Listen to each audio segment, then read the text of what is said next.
तो hello everyone, welcome back. अगर अभी तक आप लोगों ने इस ड्रामे के स्टार्टिंग के पार्ट्स नहीं देखे हैं तो आई सजेस्ट कि पहले आप उन्हें देख लें। लिंक आपको डिस्क्रिप्शन में मिल जाएगा। देन आगे हम लोग क्रीम की मॉम को देखते हैं जो उसे बहुत ही ज़्यादा मिस कर रही होती हैं और बस पूरा रोए जा रही होती हैं। वहीं पास्ट में क्रीम भी अपनी मॉम को बहुत ज़्यादा मिस कर रही होती है। तभी क्या उसे बोलती है कि वो ज़्यादा टेंशन ना ले बिकॉज लुआंग उसे जल्दी उसके घर भेज देगा।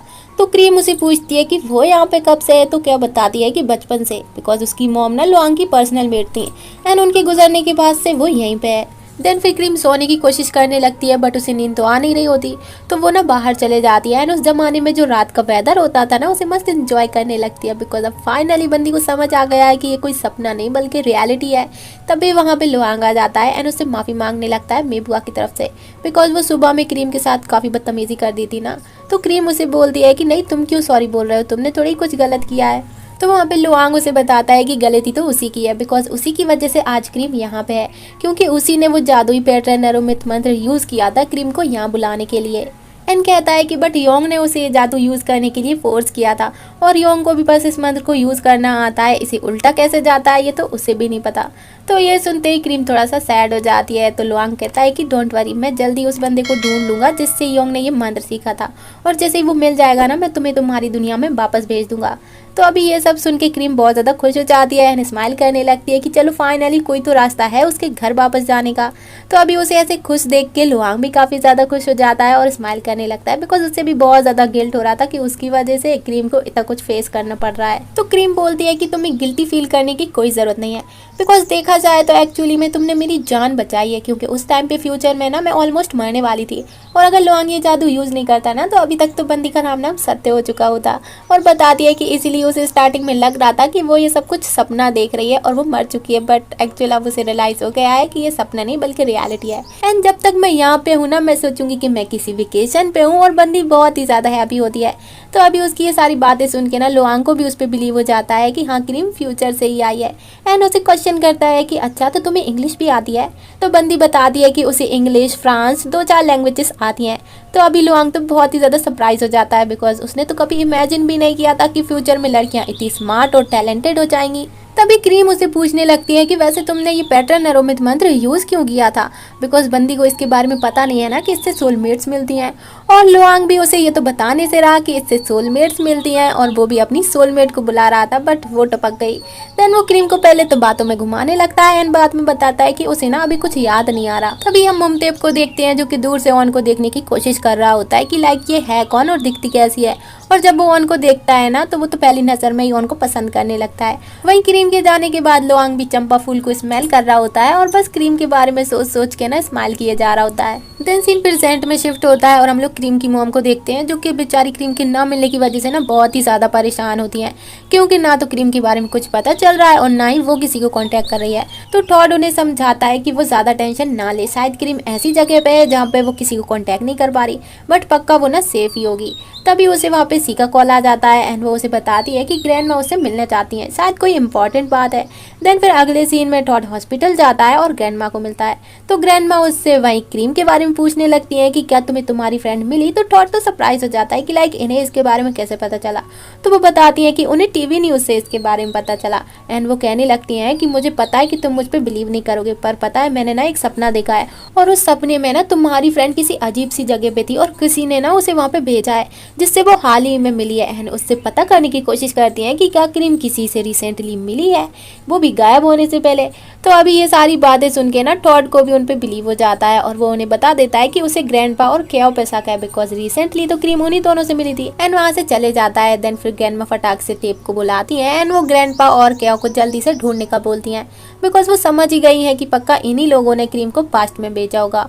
फिर सीन पास्ट में शिफ्ट होता है और हम लोग जैन को देखते हैं जो कि लुआंग को बोलती है कि आज उसे पैलेस जाना है तो वो उसे ड्रॉप कर दे। तो लुआंग भी ओके बोल देता है और तभी वहाँ पे क्रीम उन्हें पूछने लगती है कि जैन पैलेस में क्या काम करती है। तो लुआंग उसे बताता है कि जैन वहाँ पे रॉयल सर्वेंट है।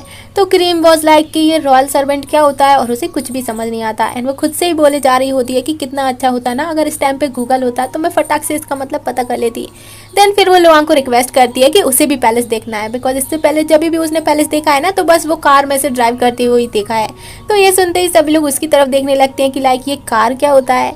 तो क्रीम फटाक से बोलने लगती है कि अरे नहीं नहीं, मेरा मतलब बस दूर से ही देखा है। तो लुआंग भी ओके बोल देता है और फिर वो वहाँ पे ना क्रीम को हाथ से खाना खाना भी सिखाता है, जो कि काफी ज्यादा क्यूट होता है। दिन फिर खाना वाना खाने के बाद सभी लोग बोट से घूमने के लिए जा रहे होते हैं और जब क्रीम बोट में बैठ रही होती है तो वो गिरने वाली होती है, बट हमेशा की तरह लुआंग है ना उसे पकड़ने के लिए, तो वो उसे पकड़ लेता है और फिर से दोनों एक दूसरे की आंखों में खो जाते हैं। और ये चीज जैन और क्याओ भी अच्छे से नोटिस कर ही लेते हैं कि पक्का दोनों के बीच कुछ तो खिचड़ी जरूर पक रही है। और लुआंग भी काफी ज्यादा स्माइल कर रहा होता है। फिर वो लोग टेंपल पहुंचते हैं और लुआंग क्रीम को टेंपल घुमाने लगता है एंड क्वेश्चन करता है कि उसकी दुनिया में मतलब कि फ्यूचर में ये जगह कैसी दिखती है। तो क्रीम उसे बताने लगती है कि फ्यूचर में भी ये जगह ना बहुत ही खूबसूरत लगती है, बिकॉज हर जगह लाइट्स, बल्ब्स, बहुत सारी डेकोरेशन होती है ना, और स्पेशली रात में तो बहुत ही ज़्यादा खूबसूरत लगती है। तभी वहाँ पे मुमतेप और उसका कज़न मुम तुस्पुन आ जाते हैं और ये जो तुस्पुन है ना वो सेम फ्यूचर के टॉड जैसा लग रहा होता है, बट ये उसकी पास्ट लाइफ है। और ये वही तुस्पुन है जैसे ग्रैंड माँ हॉस्पिटल में स्टूपिड बोल रही थी कि लाइक ये पास्ट में भी स्टूपिड था और अभी भी स्टूपिड है। तभी बेचारी क्रीम भी उसे थॉट समझ के ना फटाक से जाके उसके हाथ पकड़ लेती है और बहुत ही ज्यादा खुश हो जाती है, बिकॉज उसे लगा कि ये थॉट ही है जो उसे वापस लेने के लिए आया है। तो मुमताज उसे बोलता है कि शायद तुम्हें कोई गलत फहमी हुई है, मैं तो तुम्हें जानता भी नहीं हूँ। तो ये सब सुनते ही बेचारी क्रीम वॉज लाइक कि थॉट ये तुम क्या बोल रहे हो, क्या सच में तुम मुझे नहीं जानते। तभी वहाँ पे जल्दी से क्या आती है एंड क्रीम को बताने लगती है कि इसका नाम मुमताज है और इसका नाम है मुमतेप, और तुम ऐसे ही यहाँ पे किसी का हाथ नहीं पकड़ सकती, और जल्दी से उसे मुमताज का हाथ छोड़ने का बोलती है। तो अभी ये सब सुन के ना बेचारी क्रीम को तो कुछ समझ नहीं आ रहा होता कि ये सब उसके साथ हो क्या रहा है, और बंदी तो बस बेहोश होकर गिरने वाली होती है। लेकिन लुआंग है ना उसे पकड़ने के लिए, तो वो उसे पकड़ लेता है एंड क्रीम को हक कर लेता है। तो अभी उन दोनों को ऐसे देख के ना मुमताज तो बहुत ही ज्यादा हैप्पी हो रहा होता है कि फाइनली उसे हॉट न्यूज जो मिल गई है मेबुआ तक पहुंचाने के लिए। देन सीन प्रेजेंट में शिफ्ट होता है और हम लोग प्रोफेसर नोप को देखते हैं, जो कि वही सेम जगह पे टॉड को मिलते हैं और उसे ऑन का स्केच दिखाते हुए बताते हैं कि इस स्केच में जो बंदी है ना वो उनकी पूर्वज है, और शायद इसी स्केच की वजह से क्रीम भी पास्ट में पहुंच गई है। तो जब टॉड भी उस स्केच को देखता है ना तो वो भी शॉक हो जाता है, बिकॉज वो सेम क्रीम की तरह दिख रहा होता है, बट उसे ना प्रोफेसर की बातों पे बिल्कुल भी बिलीव नहीं हो रहा होता और उसे लग रहा होता है कि प्रोफेसर तो पागल हो गए हैं। एंड बेचारे प्रोफेसर भी उसे एग्जैक्टली मैटर क्या है वो समझा नहीं पा रहे होते। देन वो टॉड को बोलते हैं कि एग्जैक्टली मैटर क्या है वो तो मुझे भी नहीं पता, और इसे अच्छे से एक्सप्लेन तो सिर्फ ग्रैंडपा और क्याओ ही कर सकते हैं, तो हमें किसी भी तरह ना बस उन्हें ढूंढना होगा। और फिर दोनों ही ग्रैंडपा और क्याओ को ढूंढने में लग जाते हैं। और वही हम लोग पास्ट में बेचारी क्रीम को देखते हैं, जो कि यही सोच रही होती है कि बेचारी उसके साथ क्या हो रहा है, क्योंकि फ्यूचर के सारे लोगों का डुप्लीकेट तो यहाँ पहले से ही मौजूद है, सेम नाम, सेम शक्ल, सब कुछ सेम टू सेम, ये कैसे हो सकता है। हाँ, एंड वो क्याओ को पूछती है कि क्या सच में वो क्याओ नहीं है। तो अभी बंदी बोलती है कि हाँ सच में वो क्याओ नहीं है, उसका नाम मैं क्याओ है। एंड वो उसे पूछती है कि क्या सच में वो मुमताज को जानती है। तो क्रीम बताती है कि हाँ वो ऐसे बंदे को जानती है जो सेम मुमताज के जैसा दिखता है, और वो उसे बोलती है कि क्या वो एक बार फिर से मुमताज से मिल सकती है। तो ये सुनते ही क्या फटाक से उसे मना कर देती है और बताने लगती है कि मुमताज और मुमतेब ना दोनों भाई है। हालांकि मुमताज तो बहुत अच्छा है, बट जो मुमतेब है ना वो बहुत ही ज्यादा बुरा है, हमेशा स्मगलिंग एंड इलीगल काम करते रहता है। और इम्पोर्टेंट बात तो यह है कि वो लोग मेबुआ के रिलेटिव हैं। तो ये सारी बातें ना क्रीम बहुत ही ध्यान से सुन रही होती है एंड उसे पूछती है कि अच्छा मेबुआ वो जो लुआंग की फियोंसे है वही ना। तो क्या वॉज लाइक अरे काय की फियोंसे, उसकी कौन सा प्रॉपर्ली एंगेजमेंट हुई है, बस सिर्फ मेबुआ ही है जो सभी को बोलती फिरती है कि वो लुआंग एंगेज्ड है। एंड बताती है कि मेबुआ को यहाँ पे वो क्या कोई भी पसंद नहीं करता, इवन लुआंग भी नहीं। वहीं दूसरी तरफ हम लोग मेबुआ को देखते हैं जो खाना पीना छोड़ के अपने रूम में बस रोए जा रही होती है, बिकॉज उसे बस किसी भी तरह लुआंग से शादी करनी है। और उसकी मॉम उसे समझा जा रही होती है, क्योंकि उन्हें भी ये पता है कि लुआंग उनकी बेटी मेबुआ को बिल्कुल पसंद नहीं करता, क्योंकि वो जब भी उससे शादी की बात करती हैं या तो वो टाल देता है या फिर उन्हें इग्नोर कर देता है। और इसीलिए वो मेबुआ को भी यही समझाती हैं कि वो क्यों लुआंग के पीछे पड़ी हुई है, जबकि वो उसे बिल्कुल भी इंपॉर्टेंस नहीं देता, उससे प्यार नहीं करता। वो अपने लिए किसी दूसरे बंदे को ढूंढ ले जो उसे प्यार करता हो। बट ये सुनते ही मेबुआ तो पूरा अपनी मॉम पे गुस्सा आ जाती है, बिकॉज बस वो तो कुछ भी करके सिर्फ लुआंग से ही शादी करना चाहती है। तभी वहाँ पे मुमतेब भी आग में घी डालने के लिए पहुंच जाता है और वो मेबुआ को बताता है कि कैसे मंदिर में लुआंग एंड ऑन एक दूसरे से चिपके हुए थे। तो अभी ये हॉट न्यूज सुनते ही ना मेबुआ तो पूरा गुस्सा ही जाती है एंड पूरा तोड़फोड़ करने लगती है। तभी मुमतेब उसे और ज्यादा चढ़ाते हुए बोलता है कि अरे इसमें गुस्सा होने वाली कौन सी बात है, हाँ अगर तुम उसकी फर्स्ट वाइफ नहीं बन सकती तो कोई बात नहीं, उसकी सेकंड वाइफ बन जाना, इसमें क्या प्रॉब्लम है। तो मेबुआ ना उस पर भी बहुत ही ज्यादा गुस्सा आ जाती है और अपने डैड को अभी लुआंग से शादी की बात करने का बोलती है। वहीं दूसरी तरफ हम लोग लुआंग की मॉम को देखते हैं जो उसे जल्दी काम से घर आने का बोल रही होती है, बिकॉज आज वो उसकी फेवरेट डिश बनाने वाली है और इसमें क्रीम भी उनकी हेल्प करने वाली है। तो लुआंग बताता है कि वो लेट हो जाएगा। तभी क्रीम फटाक से बोलती है कि बट वो तो उसके आने का वेट करेगी। तो लुआंग वाज लाइक कि नहीं, इसकी कोई ज़रूरत नहीं है, बिकॉज बंदा ना क्रीम से थोड़ा सा नाराज़ है, क्योंकि जैसे टेम्पल में क्रीम ने मुमताज़ का हाथ पकड़ा था ना, वो लुआंग को बिल्कुल पसंद नहीं आया था और वो बहुत ज़्यादा जेलस फील कर रहा था। देन फिर वो मेबुआ के घर जाता है, बिकॉज उसके डैड उसे मिलने के लिए बुलाए होते हैं ताकि वो उससे शादी की बात कर सकें, और उसे पूछने लगते हैं कि वो कब मेबुआ से शादी करने वाला है, और ऑन के बारे में भी पूछते हैं कि वो कब तक उनके घर पे रहने वाली है, बिकॉज लोग कैसी कैसी बातें बनाने लगे हैं। और फिर तो बस पूरे अपने एहसान गिनाने लगते हैं कि लाइक तुम भूल गए मैंने बैटल में कैसे तुम्हारे डैड की जान बचाई थी, मेरे तुम लोगों पे कितने सारे एहसान है, फलान ढिमकान उसे सुनाए जा रहे होते हैं। तो अभी ये सब सुन के ना लुआंग को ऐसे थोड़ा सा इंसल्टेड सा फील तो होता है, बट बेचारा वो नहीं चाहता कि उसकी वजह से कोई ऑन पे उंगली उठाए, इसलिए वो बेमन से शादी के लिए हाँ बोल देता है। तो अभी लुआंग से हाँ सुनने के बाद ना मेबुआ तो बहुत ही ज़्यादा खुश हो जाती है और वो लुआंग को डिनर तक रुकने का बोलती है, और बंदे को भी रुकना पड़ता है। वहीं दूसरी तरफ हम लोग क्रीम को देखते हैं, जो कि मॉम से लुआंग की पसंद का खाना बनाना सीख रही होती है, और साथ में फ्यूचर में ओके कैसे बोलते हैं ये चीज़ वो कैओ को सिखा रही होती है। वहीं दूसरी तरफ इसके अपोजिट में बुआ लुआंग से पूरी बस अपनी बड़ाई की जा रही होती है कि ये सारा खाना ना उसने अपने सर्वेंट्स को बोल के खास लुआंग की पसंद का बनवाया है। तभी लुआंग उसे पूछ लेता है कि तो मतलब ये सब तुमने खुद से नहीं बनाया? हाँ, और बंदी की तो इंसल्ट ही हो जाती है। तभी उसकी मॉम उसका साइड लेती हुए कहती है कि मैं बुआ ना नौकरों को कमांड देने में बहुत ही ज़्यादा अच्छी है, और जल्दी वो तुम्हारे घर जाएगी ना तो तुम्हारी मॉम की भी नौकरों को कमांड देने में हेल्प करेगी। और मैं बुआ की बड़ाई करने लगती हैं, बट मुझे तो ये तारीफ कम और इंसल्ट ज़्यादा लगी, बिकॉज उनकी बेटी को सिर्फ ऑर्डर देना आता है, खाना वाना बनाना कुछ भी नहीं। But anyway back to the story. खाना वाना खाने के बाद हम लोग देखते हैं कि लुआंग एंड योंग जैसे ही घर वापस जा रहे होते हैं, तो वहाँ पे योंग लुआंग को क्वेश्चन करता है कि क्या वो सच में मेबुआ से शादी करने वाला है, एंड कहता है कि अगर वो मेबुआ से शादी नहीं करना चाहता तो ना करे। तो लुआंग वाज लाइक कि तुम तो ऐसे बोल रहे हो जैसे मेरे पास कोई और चॉइस भी है, और इस मैटर में तो मैं चाह के भी वो नहीं कर सकता जो मेरा दिल चाहता है, बिकॉज अभी तो वो क्रीम से प्यार करने लगा है ना। एंड यहाँ पे हमें पता चलता है कि एक्चुअली मेबुआ की शादी ना लुआंग के बड़े भाई के साथ फिक्स हुई थी, बट किसी वजह से बचपन में ही उसकी डेथ हो गई। तो अभी बेचारे लुआंग को मेबुआ से शादी करके अपने डैड का दिया हुआ प्रॉमिस पूरा करना पड़ेगा। तो योंग वाज लाइक कि तो फिर तुम्हारी सोलमेट ऑन का क्या? हाँ, जो उस सोलमेट वाले मंत्र की वजह से यहाँ पे आई है। तो लुआंग उसे बोलता है कि अपनी नॉनसेंस बातें बंद करो, और बहुत ही ज़्यादा सैड होते हुए कहता है कि एक दिन वो वहीं वापस चले जाएगी जहाँ से वो आई है। और ये सोचने लगता है कि क्रीम ने जब मुमताज़ को देखा था तो वो कितना ज़्यादा हैप्पी हो गई थी, और बहुत ही ज़्यादा सैड हो जाता है। देन वो लोग घर पहुंचते हैं तो क्रीम पहले ही उनके घर आने का वेट कर रही होती है। तभी लुआंग उसे पूछने लगता है कि वो इतनी रात को यहाँ पे क्या कर रही है। तो क्रीम वाज लाइक कि तुम्हारे आने का वेट। तो अभी लुआंग वाज लाइक कि ओह अच्छा, मेरा वेट पर क्यों? हाँ, और वहाँ से जाने लगता है। तभी क्रीम उसका हाथ पकड़ के उसे रोकती है। तो लुआंग बहुत ज़्यादा रूड तरीके से और टॉन्ट मारती हुए उसे बोलता है कि वो यहाँ ऐसे किसी भी बंदे का हाथ नहीं पकड़ सकती, जब देखो जब किसी ना किसी का हाथ ही पकड़ती रहती हो। तो अभी क्रीम वाज लाइक कि उसने इससे पहले किस बंदे का हाथ पकड़ा है यहाँ पे, और उसे याद आता है कि वो अच्छा मुमताज़ क्या, एंड वो समझ जाती है कि इसीलिए लुआंग उसे सुबह से इग्नोर मार रहा है। तो योंग वाज लाइक सही पकड़े हैं। तभी बेचारी क्रीम लुआंग को एक्सप्लेन करने लगती है कि लाइक वो मुमताज़ को तो नहीं, बट उसके जैसे दिखने वाले एक बंदे को ज़रूर जानती है, और वो उसे थॉट के बारे में बताने लगती है कि लाइक वो दोनों क्लोज फ्रेंड्स हैं। तो अभी ये सब सुन के ना लुआंग को थोड़ा सा बुरा सा फील होने लगता है, और वो उसे सड़ी सी शक्ल बनाते हुए पूछता है कि क्लोज मतलब कुछ ज़्यादा ही क्लोज? हाँ। तो क्रीम वाज लाइक अरे मेरा मतलब पैसे वाला क्लोज नहीं, लाइक ब्रदर सिस्टर जैसे क्लोज। वो ना मेरी बहुत ही ज़्यादा फिक्र करता है, मेरे लिए बहुत ही ज़्यादा पॉजिटिव है, तो मैं ना उसे अपने भाई के जैसा मानती हूँ। तो ये सब सुन के लुआंग वाज लाइक कि ओ अच्छा, मुझे लगा कि वो तुम्हारा लवर है। तभी क्रीम हंसते हुए से बताती है कि ऐसा कुछ भी नहीं है, thought is a good person, but वो उसके लिए रोमांटिक वे में कुछ भी फील नहीं करती। तो लुआंग उसे पूछने लगता है कि तो तुम्हारा मतलब कि तुम्हें अच्छे लड़की पसंद नहीं है? हाँ। तो बंदी बताती है कि है, बट वो थॉट से प्यार नहीं करती, और किसी से प्यार करने के लिए ना किसी वजह की ज़रूरत नहीं होती, हम बस उससे प्यार करते हैं। तो अभी ये आंसर सुनते ही ना लुआंग तो बस उसे देखते ही रह जाता है, और दोनों एक दूसरे को बहुत ही प्यार से देखे जा रहे होते हैं। देन फिर वो लुआंग को बताती है कि वो खुश तो इसीलिए हो गई थी उसे देख के, बिकॉज उसे लगा था कि ये टॉड है और वो उसे घर ले जाने के लिए आया है।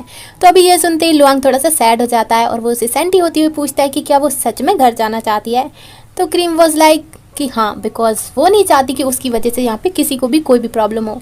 देन फिर वो उससे शिकायत करते हुए कहती है कि तुम ना लेट आए, इसलिए मेरे हाथ का बना हुआ स्पेशल खाना टेस्ट नहीं कर पाए, ओ तुमने मिस कर दिया। तो लुआंग भी उसे टीज करते हुए कहता है कि ओ तुम्हें अपनी कुकिंग स्किल्स पे इतना भरोसा है कि वो अच्छा ही बनाता। तो क्रीम वॉज लाइक कि ऑफकोर्स, अच्छा क्या डिलीशियस बनाता, मैंने इतनी मेहनत से कूट कूट के जो बनाया था, और खुद ही खुद के खाने की बड़ाई की जा रही होती है। तो लुआंग उसे बोलता है कि तो फिर ठीक है, तुम ना कल सुबह मेरे लिए वही खाना फिर से बना देना। तो ये सुनते ही क्रीम तो बहुत ही ज़्यादा खुश हो जाती है और फटाक से उसे हाँ बोल देती है। और लुआंग भी वॉज लाइक कि मैं भी वेट करूंगा, और दोनों एक दूसरे को फिर से ताड़ने में लग जाते हैं। वहीं दूसरी तरफ फ्यूचर में ग्रैंड माँ के गुंडे ना ग्रैंडपा और क्याओ के बारे में पता कर लेते हैं और उनके घर पहुंच जाते हैं। बट इससे पहले कि वो लोग उन्हें पकड़ पाना, ग्रैंडपा और क्याओ वहां से भाग जाते हैं। देन वो लोग इसके बारे में ग्रैंड माँ को बताते हैं और उन्हें जो वहाँ से ओन का स्केच मिला था ना, वो भी उन्हें दिखाते हैं। तो अभी ओन का स्केच देख के तो ग्रैंड माँ 100% श्योर हो जाती है कि यही दोनों लोगों ने क्रीम को गायब किया है, और वो जल्दी से जल्दी दोनों को ढूंढने का बोलती हैं। फिर हम लोग देखते हैं कि सी तेप को बोल रही होती है कि वो क्यों कैमियोन को वापस लाना चाहते हैं, उसे ऐसे गायब ही रहने देना, बिकॉज ये तो अच्छा ही है, क्योंकि वो नहीं चाहती कि क्रीम वापस आए और उससे टॉड को छीन ले, बिकॉज वो टॉड को पसंद करती है ना।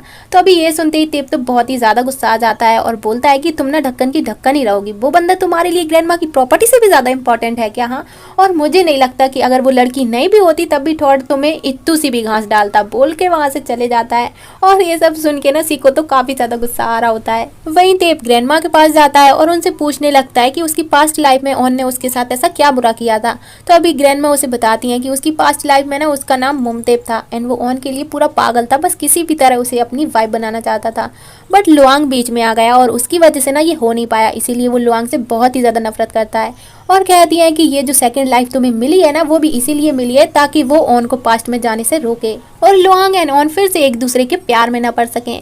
तो अभी अपनी पास्ट लाइफ के बारे में सुन के तेप को तो पसीने ही निकल आते हैं और वो सिर्फ ओन के स्केच को ही देखे जा रहा होता है। वहीं पास्ट में नेक्स्ट मॉर्निंग हम लोग क्रीम को देखते हैं जो सुबह जल्दी उठती है और फटाक से किचन के सारे सर्वेंट्स को बाहर निकाल के बहुत ही प्यार से लुआंग के लिए उसकी फेवरेट डिश बना रही होती है। और फाइनली जब सब कुछ रेडी हो जाता है तो वो लुआंग को बुलाने के लिए उसके रूम में जाती है, जहाँ पे लुआंग अभी प्रॉपरली ड्रेसअप भी नहीं हुआ होता। तो अभी क्रीम की नजरें ना सीधा लुआंग की बॉडी के ऊपर ही पड़ती हैं और वो तो फ्लैट ही हो जाती है।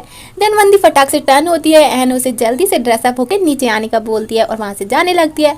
बट फिर वो कुछ सोचती है और वापस से लुआंग की तरफ देखती है एंड उसे बोलती है कि वैसे ना यहाँ से आज का व्यू बहुत ही अच्छा है। एंड फिर से लुआंग की बॉडी को ऊपर से नीचे तक तार दिया है और खुद से ही बोले जा रही होती है कि ओ डैम क्या सिक्स पैक है, एंड वहाँ से चले जाती है।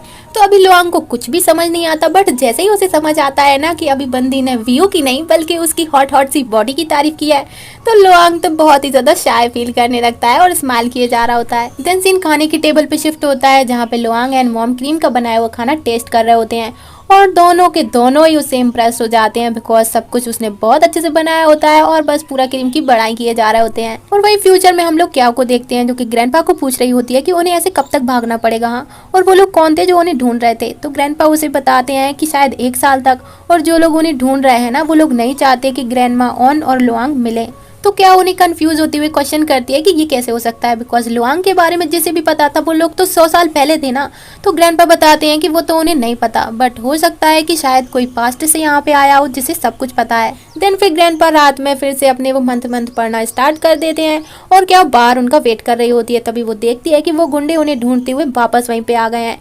तो अभी क्या ग्रैंडपा को वहां से लेके भाग जाती है, बट वो गुंडे उन्हें देख लेते हैं। तभी वहां पे एक बंदी कार लेके आती है जो कि स्कार्फ पहने होती है और वो ग्रैंडपा और क्या की भागने में हेल्प करती है।